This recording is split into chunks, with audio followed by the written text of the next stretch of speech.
All right, we are making vertical, up and down, and side to side horizontal lines like Piet Mondrian. You have a glue bottle. It has an orange top. If you see the white dot, that means it's closed. Gently twist. You might sometimes even have to pick off a little glue. That used to be my favorite thing as a kid. Pick it off, open it back up. If you squeeze gently, you hear that breathing sound. That means it's ready to be used. Your goal today is to be as neat and clean with your glue as possible.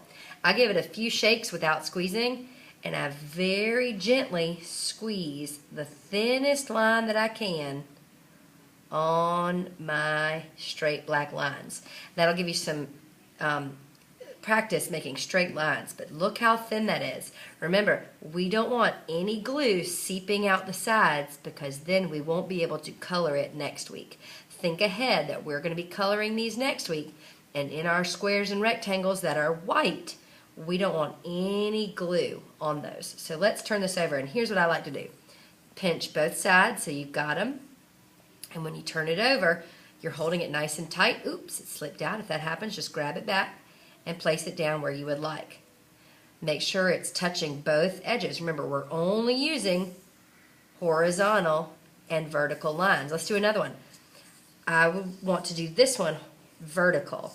I'm not doing any diagonal because Piet Mondrian never used any diagonal. So if you see a triangle show up in your paper, you're not doing the right thing. You want only vertical and horizontal. So let's do one vertical here. Let's do another one. So shake down your glue bottle. You're being very, very gentle with your glue bottle. If we notice that you're not being gentle and clean and neat with your glue bottle, we'll just switch you to a glue stick. But those are not as fun. And we want to learn to use a glue bottle because we're in first grade. All right, here we go. All right, we'll flip it over and see how I line it up with the top and bottom. Make sure no white's showing. And you can even kind of move it around a little bit. There we go. That's where I want it. I'm going to gently press it down. Okay?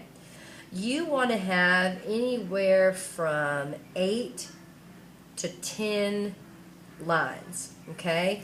More than 10 and it gets too black. Not enough white space. But less than 8 and it gets almost too big of squares. Okay? So a finished one might look something like this.